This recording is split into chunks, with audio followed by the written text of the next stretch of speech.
Introduction of vectors को पढ़ने से पहले हम ये देखेंगे आखिर ये वेक्टर वर्ड आया कहाँ से और स्केलर क्या होता है। तो उसके पहले हमारे दिमाग में सबसे फर्स्ट क्वेश्चन आना चाहिए कि व्हाट इज फिजिकल क्वांटिटी। तो फिजिकल क्वांटिटी कोई भी ऐसी चीज जिसे मेजर किया जा सकता है उसे हम फिजिकल क्वांटिटी कहते हैं, और ऐसी कोई भी चीज जिसको हम मेजर नहीं कर सकते हैं वो फिजिकल क्वांटिटी नहीं होगी, वो नॉन फिजिकल क्वांटिटी होगी। अपने motion in a plane chapter में जो जो फिजिकल क्वांटिटीज हमको पढ़नी है हमने यहाँ पे लिख दिया है। हमने फिजिकल क्वांटिटीज को भी दो पार्ट में क्लासिफाई किया है, लेकिन फिर आपके दिमाग में ये सवाल आ रहा होगा क्यों। फिजिकल क्वांटिटीज तो वो क्वांटिटीज होती हैं जिनको हम मेजरमेंट कर सकते हैं, तो फिर ये दो पार्ट्स में क्लासिफाई करने का क्या रीजन। कुछ क्वांटिटीज पूरी तरीके से डिफाइंड है। अगर मैं यहां पे लिख दूं 5 kg तो आपके दिमाग में किसी प्रकार का कोई क्वेश्चन नहीं आएगा। लेकिन अगर मैं यहीं पे लिख दूं 5 न्यूटन फोर्स तो फिर आपके दिमाग में एक सवाल जरूर उठेगा, इन विच डायरेक्शन। यानी कुछ फिजिकल क्वांटिटीज को सिर्फ हम नंबर और उनके यूनिट से रिप्रेजेंट कर सकते हैं, लेकिन कुछ ऐसी भी फिजिकल क्वांटिटीज हैं जिन्हें हम सिर्फ नंबर और उनके यूनिट से नहीं, हमको वहां डायरेक्शन की भी जरूरत होता है। यहां पे हम देख सकते हैं स्केलर क्वांटिटीज की definition, those physical quantities which require only magnitude for their complete description not direction. Complete description के लिए सिर्फ मैग्नीट्यूड की जरूरत होती है, डायरेक्शन की नहीं। ऐसे फिजिकल क्वांटिटीज को हम स्केलर क्वांटिटीज कहते हैं। अच्छा, अब आपके दिमाग में यह आया होगा कि मैग्नीट्यूड किसको बोलते हैं। तो मैग्नीट्यूड है जो वो दो वर्ड्स के कॉम्बिनेशन को बोलते हैं, एक नंबर और उसकी यूनिट। तो ऐसी फिजिकल क्वांटिटीज जिसके डिस्क्रिप्शन के लिए, कंप्लीट डिस्क्रिप्शन के लिए हमें मैग्नीट्यूड तो चाहिए ही, साथ में डायरेक्शन भी चाहिए, ऐसी फिजिकल क्वांटिटीज को हम वेक्टर क्वांटिटीज बोलते हैं। एक बार फिर से मैं आपका अपने YouTube चैनल देवसी एकेडमी में स्वागत करता हूं। उम्मीद करता हूं आप अच्छे और स्वस्थ हो गए। जैसा कि हमने अपने पिछले क्लास में देखा था मोशन इन ए प्लेन के सिलेबस के बारे में, कि हमको कैसे कैसे 4 लेवल्स में सारे सिलेबस को कवर करना है। लेवल 1 का सबसे पहला टॉपिक हमारा है इंट्रोडक्शन ऑफ वेक्टर्स। तो इंट्रोडक्शन ऑफ वेक्टर्स को पढ़ने से पहले हम ये देखेंगे आखिर ये वेक्टर वर्ड आया कहाँ से और स्केलर क्या होता है। तो उसके पहले हमारे दिमाग में सबसे फर्स्ट क्वेश्चन आना चाहिए कि व्हाट इज फिजिकल क्वांटिटी। तो फिजिकल क्वांटिटी कोई भी ऐसी चीज जिसे मेजर किया जा सकता है उसे हम फिजिकल क्वांटिटी कहते हैं, और ऐसी कोई भी चीज जिसको हम मेजर नहीं कर सकते हैं वो फिजिकल क्वांटिटी नहीं होगी, वो नॉन फिजिकल क्वांटिटी होगी। जैसे यहाँ पे आप एक इमेज में देख सकते हो, मिल्क है और मिल्क का मेजरमेंट हो रहा है, यानी कि ये मिल्क जो है वो एक फिजिकल क्वांटिटी है। तो anything that can be measured is called physical quantity, और फिजिकल क्वांटिटी को हमेशा हम एक नंबर और उसके यूनिट से रिप्रेजेंट करते हैं। जैसे कि जब हम बात करते हैं, जब हमारे घर कोई दूध वाला दूध लेके आता है तो हमेशा हम बोलते हैं 2 लीटर, यानी कि हम जो दूध है जो एक फिजिकल क्वांटिटी है उसको हम एक नंबर और उसके यूनिट से रिप्रेजेंट करते हैं। यहाँ पे हम कुछ फिजिकल क्वांटिटीज के एग्जांपल्स लेते हैं। जैसे कि आप जब अपनी हाइट की बात करते हो तो आप अपना हाइट नाप सकते हो। किसी की हाइट 5'6", 5'8", इस तरीके से सबकी हाइट होती है। यानी कि अगर हम बात करें कि लेंथ एक फिजिकल क्वांटिटी है या नहीं है, तो अभी हमने फिजिकल क्वांटिटी का डिफिनीशन देखा। ऐसी कोई भी चीज जिसका हम मेजरमेंट कर सकते हैं वो एक फिजिकल क्वांटिटी है, यानी एक ये फिजिकल क्वांटिटी है। उसी तरीके से दूध वाले से दूध लेते समय हम देखते हैं कि वो हमें दूध को नाप के देता है, यानी जो मिल्क है वो भी एक फिजिकल क्वांटिटी है। उसको भी हम एक नंबर और एक यूनिट से दिखाते हैं। यहाँ पे भी आप देख सकते हो 5 जो है वो नंबर है और फीट उसकी यूनिट है।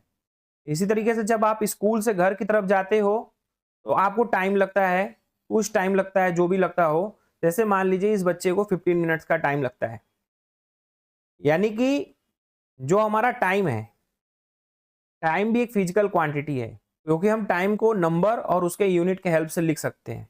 जैसे मान लीजिए आपको कहीं जाने में 2 घंटे का समय लग रहा है, तो आप क्या लिखोगे? 2 आवर्स। तो ऐसी कोई भी क्वांटिटी जिसको हम मेजर कर सकते हैं वो एक फिजिकल क्वांटिटी है। नॉन फिजिकल क्वांटिटीज की अगर एग्जांपल की बात करें कि जैसे कि यहाँ पे आप एक बच्चा देख रहे हो कि बहुत ज्यादा खुश है और बगल में ही उसके एक और बच्चा है, वो काफी रो रहा है। तो क्या हम ये मेजरमेंट कर सकते हैं कि ये कितना ज्यादा खुश है? इसको हम किसी नंबर से दिखा सकते हैं? तो आपका जवाब होगा नो। और ये बच्चा कितना दुखी है, इसको हम किसी नंबर या यूनिट से दिखा सकते हैं? तो यहाँ पे भी आपका जवाब वही होगा। जब एक बच्चा को उसकी माँ प्यार करती है, तो माँ अपने बच्चे से कितना प्यार करती है, क्या आप इसे एक नंबर से दिखा सकते हो? नहीं। तो अगर बोले लव, हैप्पीनेस और सैडनेस, खुश होना, दुखी होना, ये सब फिजिकल क्वांटिटीज नहीं है, क्योंकि हम इन्हें मेजर नहीं कर सकते हैं। अपने motion in a plane chapter में जो जो फिजिकल क्वांटिटीज हमको पढ़नी है हमने यहाँ पे लिख दिया है, जैसे कि डिस्टेंस, स्पीड, टाइम, मास, वर्क, एनर्जी, ये जनरल स्केलर क्वांटिटीज हैं। और पोजीशन, डिस्प्लेसमेंट, वेक्टर, एक्सेलरेशन और फोर्स, ये जनरल वेक्टर क्वांटिटीज हैं। और कुछ स्पेशल क्वांटिटीज भी हम पढ़ेंगे जो कि अपने सर्कुलर मोशन में पढ़ेंगे, जैसे कि एंगुलर पोजीशन एक स्केलर क्वांटिटी है, और centripetal acceleration, tangential acceleration, angular displacement, angular velocity और एंगुलर एक्सेलरेशन, ये सब वेक्टर क्वांटिटीज है। अब आपके दिमाग में एक चीज आया जरूर होगा कि सर फिजिकल क्वांटिटीज के भी टाइप्स होते हैं क्या? आप कुछ क्वांटिटीज को स्केलर क्वांटिटीज बोल रहे हो और कुछ क्वांटिटीज को वेक्टर क्वांटिटीज बोल रहे हो। तो हाँ, हमने फिजिकल क्वांटिटीज को भी 2 पार्ट में क्लासिफाई किया है। लेकिन फिर आपके दिमाग में यह सवाल आ रहा होगा, क्यों? फिजिकल क्वांटिटीज तो वो क्वांटिटीज होती हैं जिनको हम मेजरमेंट कर सकते हैं, तो फिर ये 2 पार्ट्स में क्लासिफाई करने का क्या रीजन? तो why do we need to classify them? क्या जरूरत पड़ी उन्हें क्लासिफाई करने की? जैसा कि हम जानते हैं, कुछ फिजिकल क्वांटिटीज जो हमारे डेली लाइफ में यूज होते हैं, जैसे लेंथ, टाइम, मास, फोर्स एटसेट्रा, जब हम इतनी सारी क्वांटिटीज के बारे में पढ़ते हैं तो हम देखते हैं कुछ क्वांटिटीज पूरी तरीके से डिफाइंड है। अगर मैं यहां पे लिख दूं 5 kg, तो आपके दिमाग में किसी प्रकार का कोई क्वेश्चन नहीं आएगा। लेकिन अगर मैं यहीं पे लिख दूं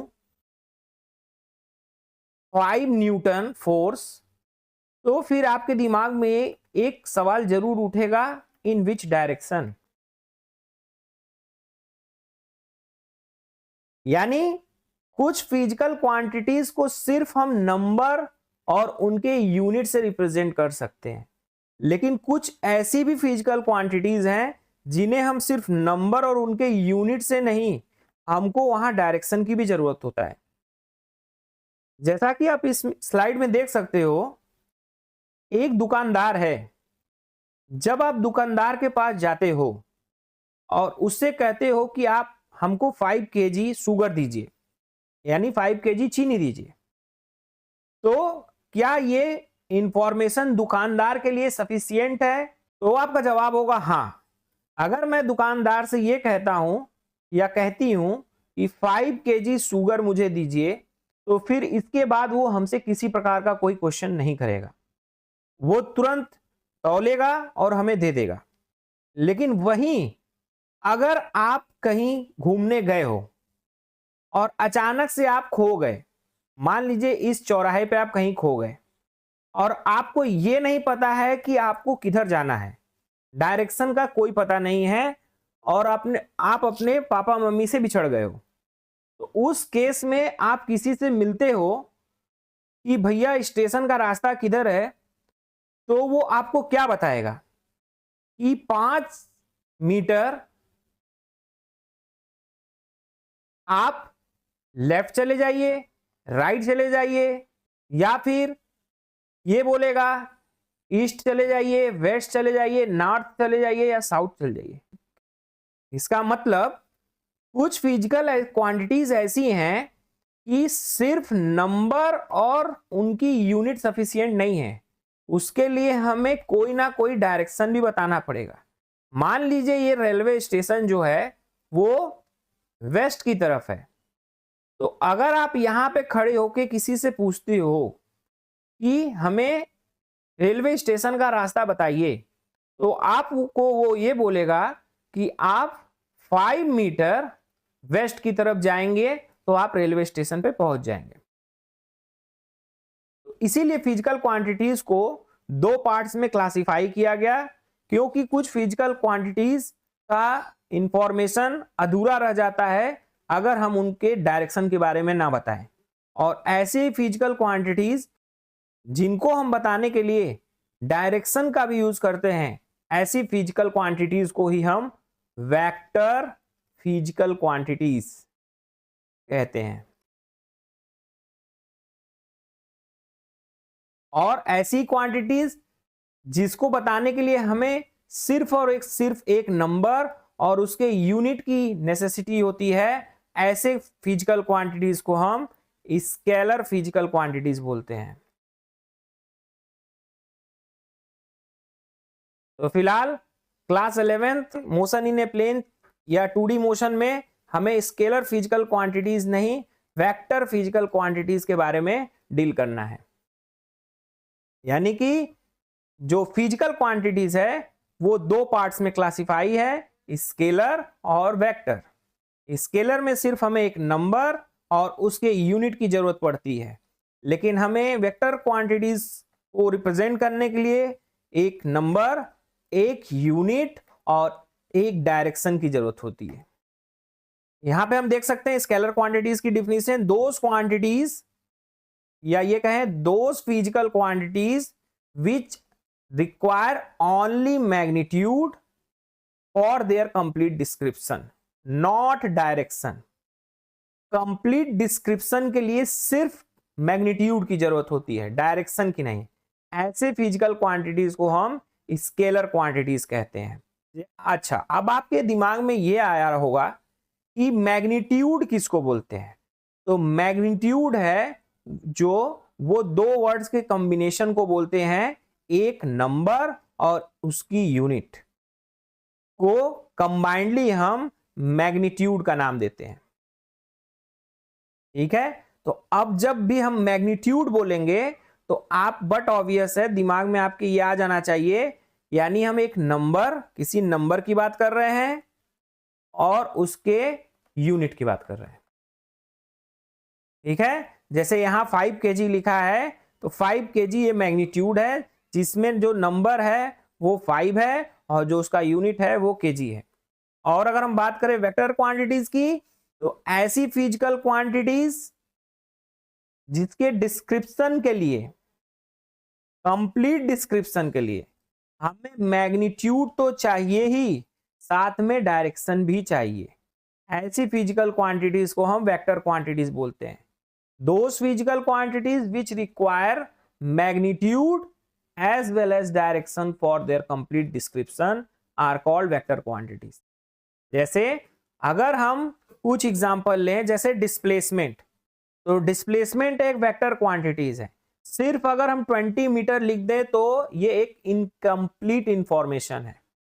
अगर हमें, जैसे कि आप उठे अपनी जगह से, ठीक, और उसके बाद आप उठ के किसी दूसरी जगह पे बैठ गए, ठीक है, मैं बोल दिया कि आपका जो डिस्प्लेसमेंट है वो 20 मीटर है, तो सामने वाला आपसे ये पूछेगा 20 मीटर किस तरफ उठ के बैठे हो आप, किस तरफ आपका डिस्प्लेसमेंट हुआ है, ईस्ट की तरफ बैठे हो, वेस्ट की तरफ, नॉर्थ की तरफ, साउथ की तरफ, नॉर्थ ईस्ट की तरफ, साउथ ईस्ट, किस तरफ। वहां पे हमें डायरेक्शन की भी बात करनी होगी।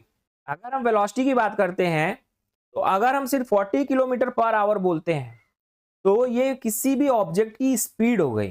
और साथ में अगर उसी में हम डायरेक्शन का भी मेंशन कर देते हैं, towards Delhi, towards east, towards waste, तो अब वो वेलोसिटी फिजिकल क्वांटिटी हो गई। उसी तरह फोर्स में जब हम किसी भी ऑब्जेक्ट पे फोर्स लगाते हैं तो ये बताना होता है कि हम किस तरफ फोर्स लगा रहे हैं, ऊपर लगा रहे हैं, नीचे लगा रहे हैं, लेफ्ट लगा रहे हैं, राइट लगा रहे हैं। इसीलिए फोर्स भी एक वेक्टर क्वांटिटी है। इसी तरह एक्सेलरेशन, इनको फर्दर हम देखेंगे। अच्छा, जब भी हम किसी वेक्टर क्वांटिटी को लिखते हैं उसका सिंबल, जैसे फोर्स को लिख रहे हैं मान लीजिए, तो अगर हम इसके डायरेक्शन को भी रिप्रेजेंट कर रहे हैं तो हमें एक एरो बनाना होगा ऊपर। ये एरो ये इंडिकेट करेगा कि ये एक वेक्टर क्वांटिटी है। अगर आप सिर्फ ऐसे लिख देते हो तो ये जो सिंबल है उसके मैग्नीट्यूड को तो रिप्रेजेंट कर रहा है, लेकिन उसके डायरेक्शन को रिप्रेजेंट नहीं कर रहा है। इसीलिए जब भी हम किसी वेक्टर क्वांटिटी की बात करते हैं, चाहे वो एक्सेलरेशन हो, चाहे वो डिस्प्लेसमेंट हो, चाहे वो वेलोसिटी हो, सब पे हमें एक एरो लगाना कंपलसरी है। अगर हम स्केलर क्वांटिटीज और वेक्टर क्वांटिटीज के डिफरेंस की बात करें तो इसका डिफिनीशन ही सबसे पहला डिफरेंस है। यानी कि किसी भी फिजिकल क्वांटिटीज को रिप्रेजेंट या कंप्लीट डिस्क्रिप्शन के लिए हमें सिर्फ अगर मैग्नीट्यूड चाहिए तो वो स्केलर क्वांटिटी है, और किसी भी फिजिकल क्वांटिटी के कंप्लीट डिस्क्रिप्शन के लिए हमें मैग्नीट्यूड के साथ साथ डायरेक्शन भी चाहिए तो वेक्टर क्वांटिटीज है। ये हमें इंफॉर्मेशन सिर्फ इतना देता है हाउ मच, और ये हमें ये इंफॉर्मेशन देता है how much and in which direction. इनका जो रिप्रेजेंटेशन होता है वो हम सिंपल लेटर से करते हैं, जैसे मास, टाइम, और इनका जो रिप्रेजेंटेशन है वो हम लेटर्स लिख के उनके ऊपर एक एरो लगा देते हैं। वेक्टर क्वांटिटीज का जब भी रिप्रेजेंटेशन करते हैं तो जैसे फोर्स है उसके ऊपर एरो लगा है, वेलोसिटी के ऊपर एरो है, एक्सेलरेशन के ऊपर एरो है। इनका जो एडिशन होता है वो सिंपल अलजेब्रा का यूज करते हैं, जो बचपन से हमें सिखाया जाता है 2 + 3 5 ऐसा करके। लेकिन जो इनका एडिशन है वेक्टर क्वांटिटीज का, जब भी हम एडिशन करेंगे, जैसे कि अगर आपको 2 newton east plus 5 newton west का एडिशन करना है तो ऐसे सीधे सीधे आप नहीं 5 to 7 न्यूटन लिख दोगे, गलत। इसमें हमें स्पेशल वेक्टर लॉज का यूज करना पड़ेगा, ट्रायंगल लॉ, पैरेललोग्राम लॉ, और एक जो कि हमारे काम का नहीं है तो उसको बताने की कोई खास जरूरत है नहीं, हमने इंट्रोडक्शन क्लास में उसको भी बताया है। आगे बात करते हैं एग्जांपल्स की। Mass, speed, distance, time, temperature, work, ये सब हमारे स्केलर क्वांटिटीज के एग्जांपल्स हैं। इनको कंप्लीटली डिफाइन करने के लिए सिर्फ मैग्नीट्यूड चाहिए। और अगर बात करें वेक्टर क्वांटिटीज की तो डिस्प्लेसमेंट, वेलोसिटी, फोर्स, एक्सेलरेशन और मोमेंटम, जैसा कि हमने पहले ही देखा है। उम्मीद करते हैं आपको वेक्टर क्या है, वेक्टर का इंट्रोडक्शन आपको समझ में आया होगा, फिजिकल क्वांटिटीज क्या है ये समझ में आया होगा, फिजिकल क्वांटिटीज का क्लासिफिकेशन क्यों करना पड़ा ये समझ में आया होगा, स्केलर फिजिकल क्वांटिटीज क्या होती हैं, वेक्टर फिजिकल क्वांटिटीज क्या होती हैं ये समझ में आया होगा।